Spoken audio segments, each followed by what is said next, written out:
what the fertile window is going to be the 5 days before and then the day you ovulate. So an egg lives for 24 hours. The 5 days before you ovulate. Okay. So the 5 days before you ovulate and then the day that you ovulate. The egg lives for 24 hours. It has to be fertilized while it is in the fallopian tube in those first 24 hours. Sperm can live in the female reproductive tract for 5 days. So that is why we will tell people to have sex before and then during ovulation. Put some of that sperm from the locker there a little bit earlier and then get some there right at the time when you're ovulating to see if you can fertilize that egg. If we think about understanding when your fertile window is based on your cycle length. So if we say your cycle is the entire process, and then your period is just the bleeding days.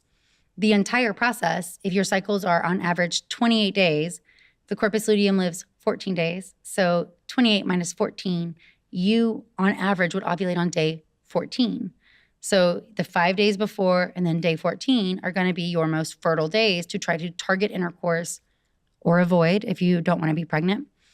And if your cycles are 35 days, though, it's very different, right? Because now 35 days minus 14 is going to be 21. Here you go, 21. So your fertile window, or for that person, is going to be cycle day 21. So now the 5 days before and day 21. So those are very different fertile windows, days they should be having sex. It's a lot, isn't it? Do we just have sex every day if we can? So absolutely. Like, if you can have sex every day or every other day, and you don't have to track your cycles, if they are coming regularly and you're putting sperm in the presence of the egg by every day or every other day sex, absolutely. And that's one of the things that I see people do wrong the most is have less sex in the idea that they should save it up to put more sperm present when the egg is arriving. I have to say, I mean, there's a few things I wanted to say about this. So I think, what's the first thing I wanted to say?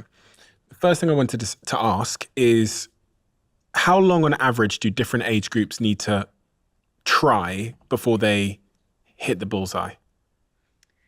If you're age 30 and you're trying to get pregnant, you have a 20% chance of pregnancy per month.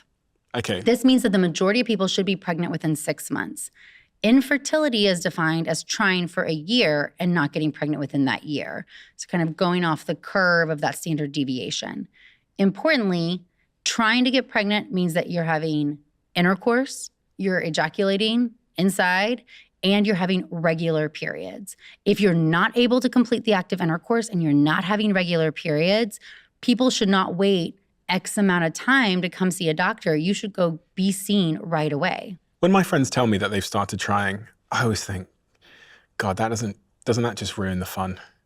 You know what I mean? Because I have this one friend who was telling me that because they're trying now, sex has become such a... Like a chore. And if he's away when she's most fertile, then she gets annoyed at him. And I just think, God, it's so crazy what's happening with sex in that regard, that we're now, because we're having kids later and later and we're leaving things a little bit later than ever before, we're now having to treat making kids almost like, as you say, like a chore. It's becoming like, I don't know, there's something about that I'm like, oh gosh, like. Well, it's a good point, because if you're waiting later and you still want to have more than one child, there's a lot of pressure on it. If you're starting at 35 and you have that 10 to 15% chance per month, if you're starting at 38 and now it's 5 to 8% per month, if you're 40, it's 3 to 5%. Isn't pressure like the opposite of sex? Right? It doesn't sound very fun. I think that, one, having realistic goals is helpful, because if you're trying to start your family at 37 and you want 4 kids, it is very unlikely to happen without intervention like IVF, saving embryos for the future, which we can absolutely do. And we do that for people sometimes so that they can go have fun with their sex life again. 2, you feel like you have to track your cycles and time intercourse appropriately when you're older, because there's so much that you can't do, right? You only have so many eggs, you only have so much time, and you're trying to do what you can. Understanding your cycle tracking for a woman is a reflection of her full health. How's your brain interpreting your entire body? So it is helpful, because if you have irregularity, it is a sign that things are not working normally. That being said, regular sex is good for so many reasons, and in a relationship, that if you can establish sex more frequently as just part of your relationship, it becomes less burdensome that you're here recording a podcast at this time or somebody's out of town this one given month. if we remember that sperm live in the female reproductive tract for up to 5 days, most of the sperm is going to live there for 2 to 3 days. So 5 is kind of like the longest it can. What we have is that, okay, have sex 2 or 3 times a week. What about couples that can't? Because I've sat here and interviewed so many sex therapists and sexologists, if that's even a thing. And we often speak about sexlessness, people having sex less and less than ever before because they're so busy and they're so stressed in their lives. And you must meet so many couples in your practice that, you look at them and go, well, really the problem here is you're just not having sex with each other. 100%. And sometimes it's situational. Truck drivers, pilots, there's just a job where it is too hard to have that intercourse during the fertile window. But then also, high performing people or who just don't prioritize or don't enjoy that part of the relationship. We certainly do what we call IUI or intrauterine insemination.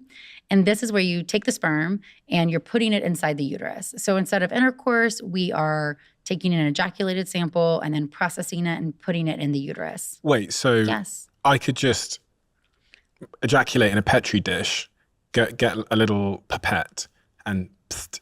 I mean, you can't do it yourself, but... Why? Well, because most of the ejaculate of your sperm is actually meant to protect the sperm from the acidity of the vagina. So most of that is not ever going to see the inside of a uterus. And if we put the whole sample up in the uterus, it would cause a huge inflammatory or infectious process.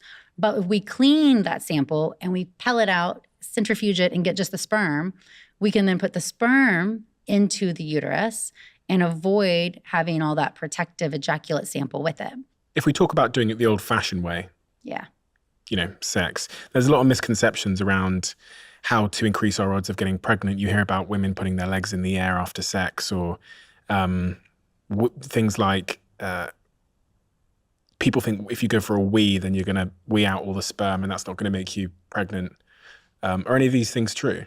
There's so many myths when it comes to trying to get pregnant the good old-fashioned way with intercourse. So certainly we can go through a few of them. One of them we already touched on, which is, you should save up sperm for when you're ovulating. So we see that sometimes men will ejaculate less, or couples will actually not have sex trying to save up for that exact day of ovulation. But there's no need to do that. As we know, we want to clear the pipes to keep the sperm coming out healthy and alive and not have dead sperm, and that you can have sperm survive in the reproductive tract for up to 5 days. So you want to be having intercourse up until that ovulatory day. So every other day sex, every day sex, every 3-day sex, those are all fine. Nobody ever needs to have less sex. So if you and your partner have sex every day, please don't have less sex because you're trying to get pregnant. Number 2, the sperm are inside the fallopian tubes within minutes. They have gone from the vagina, gotten through that seminal fluid in the ejaculate, through the cervix, through the uterus, and into the fallopian tube within minutes, under 5 minutes. So there's no need to prop your hips up on a pillow for 30 minutes or put your feet in the air. Truly, the sperm are into the cervix within 2 minutes. And the cervix is where they then sit for up to the 5 days.